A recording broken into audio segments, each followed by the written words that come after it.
How do you make sure the property that you're buying isn't full of issues and all kinds of repairs after you purchase it?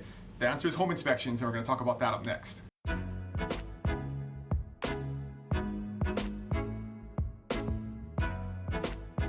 Hey, what's going on, friends? Dylan Onaka here at the Buy Big Island video blog, and today we're going to talk about home inspections. So what is a home inspection? First, it's in paragraph J of the purchase contract, and that covers a couple of different types of inspections.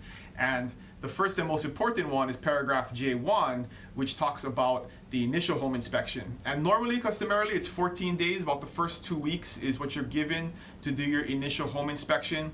If there's a unique situation where you may need more time to do due diligence, that can be negotiated during the contract process. But in most cases, 2 weeks is enough time for you to hire a home inspector, get them in there, do a home inspection, and get you the results and then respond to it. So what does that process look like? First, once you get under contract, the first thing that we do is reach out to a home inspector. And some people have somebody that they know that is in the business. A lot of times we're asked for recommendations, and we have great recommendations that we can give to you on home inspectors. And what a home inspector does basically is go through the home with a fine-tooth comb and look at everything. Look at all the appliances, look at all the plumbing, look at the electrical, go on the roof, go underneath the house, look at everything, pull all the drawers out, and give you a very detailed report on all of the defects or things that are not working properly in the home. And that's important so you can get a clear view on what you're buying and what the potential costs are in the future of things that may need to be repaired, or maybe some defects that should be repaired at that point. So you want to make sure you get a good home inspector. There's great home inspectors that have really good technology and tools where they'll have like thermal sensors that'll see how hot the water is or how hot the stove gets and how cold the freezer is and the pressure of the water, all kinds of stuff. So the home inspector is very important in terms of the way that the tools that they use to inspect the home, and then the kind of report that you get depending on how complicated or easy it is to understand. So that's one of the things that determines who I recommend is what kind of report we get back and how fast we get it back. Because one of the things is if you only have 14 days and it takes you 3 or 4 days to get your home inspection scheduled, and then the home inspector takes 3 or 4 days to get you the report back, now you're a week, 10 days into it, and that can put you in a time crunch in your 14 days. So I like inspectors that get there as fast as possible and then get us the reports as soon as possible, so we have the maximum amount of time to review that report and then respond to it. So now you get the report back, what do you do? So there's a couple of different options. You get the report back, and the best case scenario is there's very minor issues, there's nothing serious, and you feel good about it, and you accept the report as is, and you sign off on the home inspection contingency, and you move forward with the transaction. The worst case scenario is it comes back with all kinds of stuff you didn't expect. It's terrible. There's things that you didn't know about that you just don't want to deal with in the future, and at that point you can cancel the transaction. In that first 14-day home inspection period, you can cancel based on any reason. Normally it's based on the home inspection report that shows some issues that you weren't aware of that you didn't expect to have to deal with in the future.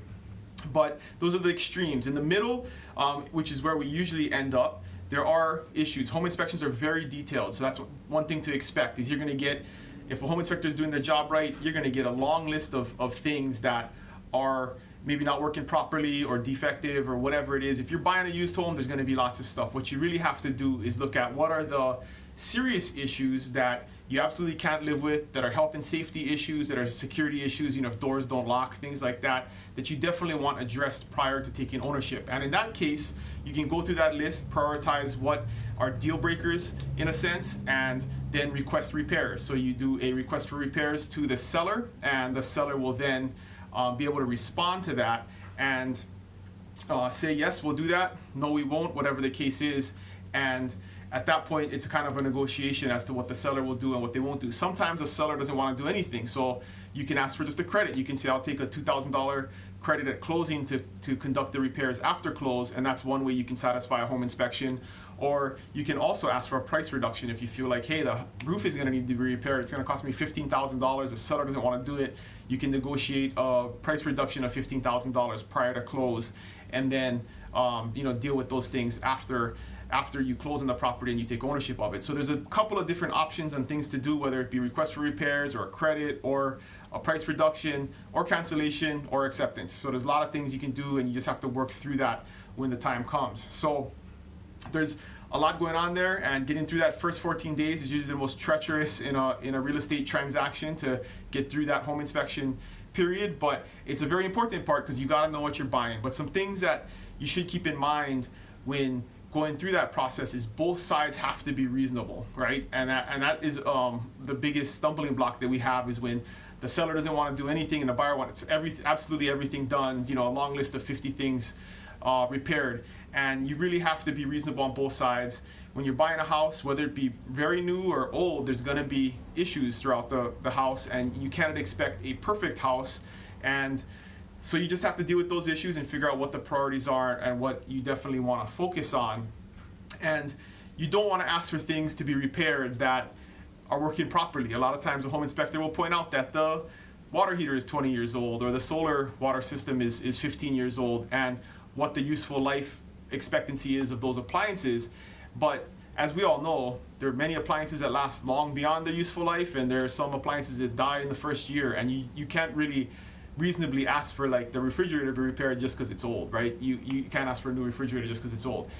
So those are all reasonable. I mean, you could, but you got to be reasonable about what you're asking for, and you got to kind of put yourself in the other person's shoes, the seller's shoes, and see what would you do if a buyer was asking you those same questions. So those are all things to consider. And at the end of the day, the reality when you buy a home is home inspections are never perfect, and they're not fortune tellers. They can't see the future. And the reality is, I've seen in many cases, it's unfortunate, but you buy the home and everything works for the first week, and then the air conditioner dies, in the second week that you own the home, or the refrigerator dies.